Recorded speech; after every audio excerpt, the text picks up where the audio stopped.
Thank you. That's our motto, by the way, if you don't know. That's what we chose out of all the mottos in the world. God save the Queen. I like yours more. You guys went big. You guys went with God bless America. That's pretty optimistic. That's a whole country. We were very modest. We're just like, please keep a little old lady alive. Just a couple more years. We don't want her son. If I'm honest, he looks weird. And God save has always felt weird to me as a British person who's very polite. Save is so demanding. We're not used to that word. And you guys went polite. You guys said bless. God bless. We should swap, right? You can have God save America. Seems fitting for the state that we are in. Oh, wow. Things are happening. What a time to be here. But I'll be okay, though, because I have this voice. And guys, they don't tell you this. If you have a British accent, it solves all your problems. I don't even need to be funny. I just need to talk. That wasn't even a joke. That was just inflection. And you'll believe anything I say as well. This is like, if Wikipedia had an accent, it's this one. I convinced a man in San Diego that maple syrup is just honey that's made by Canadian bees. Funny thing is, you don't even realize how racist America is until after you leave. You know? Like I did a show not too long ago in Edmonton, Canada. There is no racist vibe in Edmonton. Well, first of all, ain't no niggas out there, so ain't nobody be mad at. But I must have walked around that motherfucker for 4 days looking for a black person. Finally, I saw one. I ain't even know the motherfucker. I just ran up to him and hugged him. Like, nigga, where you been? We need to stick together. He was offended. He was like, dude, get your hands off of me, bro. It's like totally absurd. I was like, shit, they got him. It was too late. I couldn't save him. I had white kids looking at me like I was an exotic animal. It was like, Mom, look at him. He's so chocolatey. I want one. He kept trying to pour milk on me. I was like, it ain't gonna change colors. Fuck off me. And I see some of the white people, y'all getting uncomfortable. Don't get uncomfortable. I love white people, man. Y'all my people too. It's just certain shit I can't do with y'all. Like go drinking. Every time I do a show in front of white people, after the show, y'all always want to hang out and buy me a drink. I can't drink with y'all. And it's not that I don't want to, it's just I can't hang. You motherfuckers are the undisputed champs of drinking. Y'all drink till y'all fall the fuck out. And I know when y'all get good and drunk because that's that noise y'all make. Woo! Don't do that. That scare black folk. There's a lot of bad history behind that noise. Black people, we hear woo! We start looking out for pickup trucks. Where the fuck they at? See, this is why I don't like fucking with Earl. He played too much. I'm serious. A party ain't a party to y'all till the fucking cops show up. And black people, y'all know we see the police party over. White people, y'all have a freedom we just don't have. Y'all see the police, y'all get braver. Dude, what's your fucking badge number and your name? No, don't fucking touch me. What if I fucking touch you? No, you shut the fuck up and move along. Aries, why are you crying? Relax. Do you know who my dad is? I'll sue, I swear to God. Get the fuck on. Black people, we be in the back doing sign language. And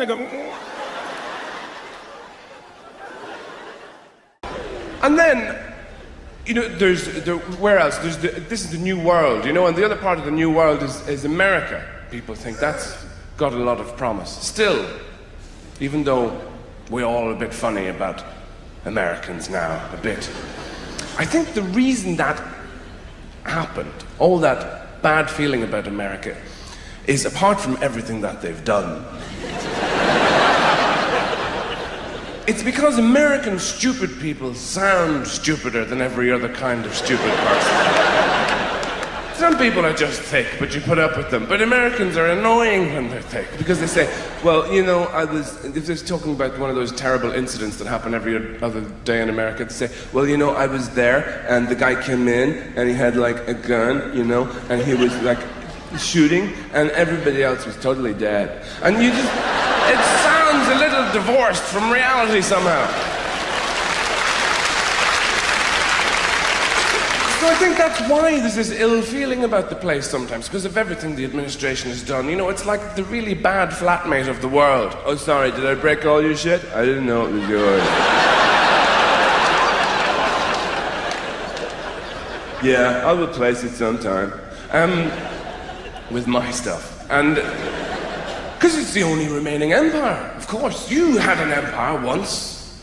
Britain had a great empire. And impressively commandeered and sequestered from the rest of the world. With great style. You just marched in and said, you, and you, fuck off, we're having tiffin. And everybody sort of went, oh, right, I'm going to be off now, that's fine. And it took centuries for people to go, hang on a minute. We live here. The American style is totally different, far more insidious. This empire is run on a totally different basis. What America does is it has a nosy in some place, some war-torn, fucked up place, and that looks for oil or chocolate or whatever it wants. And all the indigenous people obviously get pissed off, and they begin to meet, they begin to foment. They ring each other up and say, you, Habuwa, let's meet and foment at 6 o'clock. In the local bombed-out cafe, they gather round and they say, what are we I'm doing a pan-global accent, okay? It saves time, because America gets around a lot of places. And this represents poverty. Hey, listen. Hi. Haguga, listen. What are we going to do about the fucking imperialistic Yankee big dog, huh? What are we going to do? They come in here, they look around, they take our stuff. What are we going to... I'm talking to you. Put down the beans. Listen, what are we going to do? It's kind of Al Pacino from China via Brooklyn. But the... And then what America does, while these people are talking, it very, very gradually builds a Starbucks around them. And then they all become addicted to latte and they lose the will to rebel. And then they turn into Americans.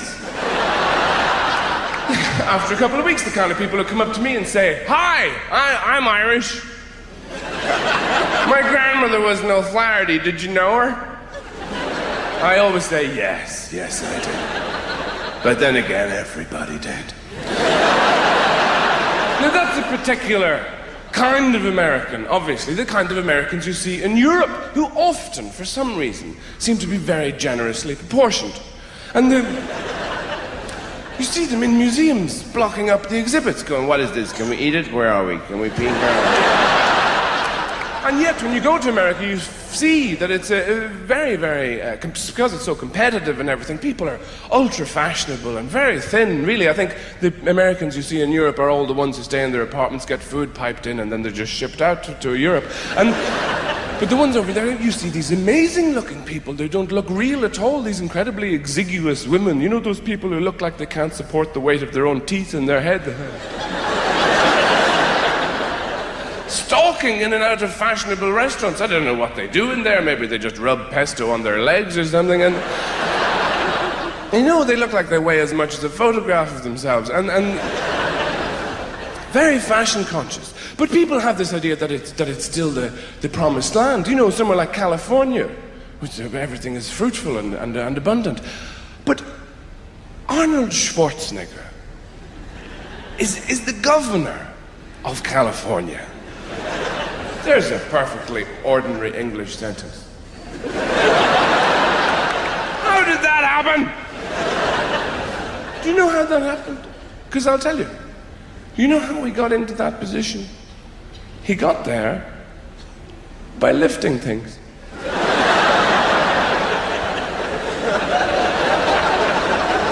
Now you and me, we avoid lifting things. It's unpleasant. Especially heavy things. Even a 5-year-old child knows this. They go, huh? No, fuck it, no. I'm going to put Lego up my arse. I'm not doing that, no. He took a different approach. He lifted the heavy, and you know, you lift something when you have to. Piano falls on Granny. You lift the piano. Because Granny has mixed feelings about the whole situation. Sunday lunch continues. He didn't do any of that. He went right over to the heavy thing and lifted it and put it back down and didn't move it anywhere.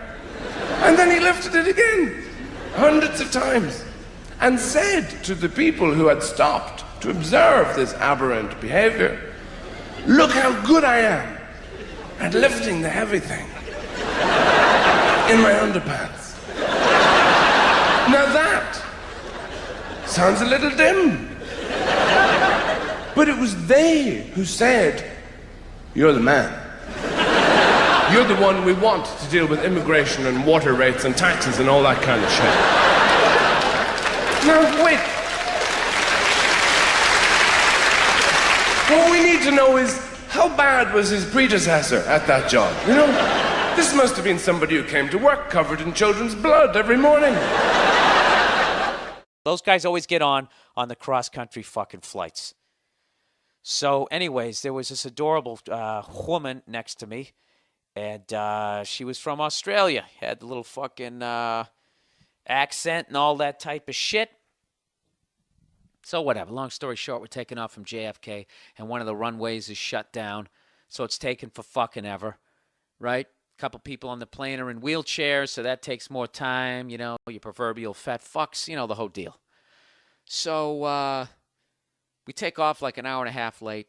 Just the whole fucking thing. By the time we land, there's no gate, and then we got to sit there and wait to get towed in, and the whole thing's taking forever. And she does this shit where she just goes, is everything in America slow? You know? So I let it slide. And then the plane lands, and we're all trying to see who won, the Celtics or the Lakers, because we all missed the fucking game. Thank God ESPN showed the replay. I caught the second half. And it goes around the plane like wildfire. You know, the Celtics won. And this girl, my bro, was joking about how much people give this shit. And then this girl makes a comic, something, you know, Americans, fucking blah, blah, blah, blah. And it's just like, you know what? I let it slide with the first fucking one. But it's just really, like, they always talk about the ignorant American. What kind of a fucking asshole comes here from another country and shits on the country to somebody who's from this country? When I was over in England, I didn't walk around saying to English people how fucking awful their torsos were. I didn't do that. They said, "How you enjoyed England?" I'm like, "It's fucking great. I can't believe I'm over here. Royal Albert Hall, it's beautiful. I can't wait to come over here again. Phenomenal fucking city." I didn't say your food sucks. You guys all have Will Ferrell mushy torsos. I didn't say any of that shit. I didn't talk about your teeth being fucked up. I didn't talk about the weird inbred look because you've all been fucking each other in the same goddamn strip of land for fucking thousands of years. I didn't do that shit. I was on my best behavior. And here I am sitting next to this fucking clam. Is everything in America slow? As opposed to what? That beacon of speed that fucking Australia is? Fucking people. You know, I went to Australia. I was there for like 3 days. I had a good time down there. But, you know, I could have picked that place apart. All the unemployed people just sitting in bars drinking. Fucking idiot. You know, same fucking cunts. Same goddamn, just cunts. That's all it is. Everybody taking pot shots in America now. That's what it is, because we've been on top and we've been exploiting their labor.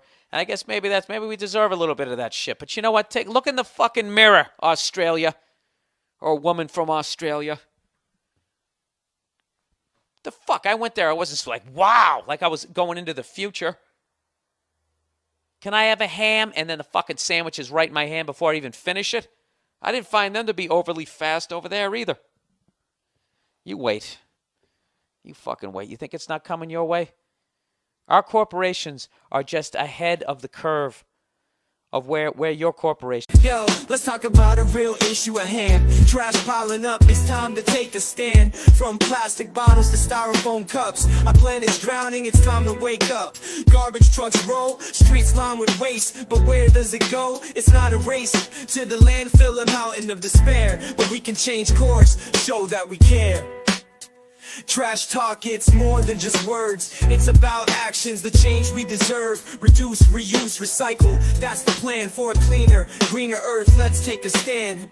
Trash talk, it's more than just words. It's about actions, the change we deserve. Reduce, reuse, recycle. That's the plan for a cleaner, greener earth. Let's take a stand. Single-use plastics, they gotta go. From straws to bags, it's time to say no.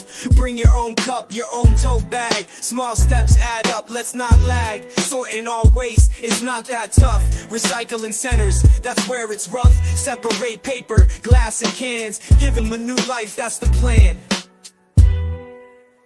Trash talk, it's more than just words. It's about actions, the change we deserve. Reduce, reuse, recycle. That's the plan for a cleaner, greener earth. Let's take a stand. But it's not just about the stuff we toss. It's about the mindset, there's no loss. Composting food waste, it's a win. Turning scraps to soil, let's begin. Educate the masses, from young to old. The future's at stake, let the story unfold. For the sake of our planet, our home sweet home. Let's clean up our acts, together we roam. Trash talk, it's more than just words. It's about actions, the change we deserve. Reduce, reuse, recycle. That's the plan for a cleaner, greener earth. Let's take a stand.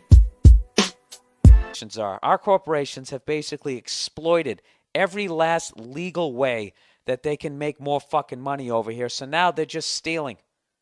They're just stealing. And they're cutting fucking staff members. I actually had to wait like a half hour, 40 minutes to get my bag last night. I think it was that Sunday thing once again. It's Sunday. It's Sunday, so we just have like a skeleton crew. I don't know. All I'm saying, you know, it's just bugging me. It's like, do you think I know that that shit isn't a little fucked up over here? Do I need you to come over here? I would never be in Australia and go like, yeah, Australians. To another fucking Australian. You know, that's the type of shit. I just felt like fucking stuffing her in a goddamn boogie board bag. Boogie board bag. Why did I pick that? Because I saw that documentary of that stupid fuck from Australia who's put 200 pounds of fucking weed into her boogie board bag. Right? Alliteration for you. And then goes to like Bali. You know, if you even have cold medication, they hang you by your balls in the public square. And she gets life imprisonment. Well, that's what you get, you dumb fuck. That's what you get. That's one of my, you know what, fuck Australia. That's how it works. You see, and that's how it works right there. There's a lot of people in Australia right now, maybe listening to this shit going, you know, I would never say that. I would never do that if I went, you know, well, one of you did. So there you go. Do you think Germany likes to be judged by Hitler alone? They don't. I bet there's a lot of sweethearts over in Germany. Look at all those fucking fat, jolly people during Oktoberfest running around dressed like they're in Hansel and Gretel.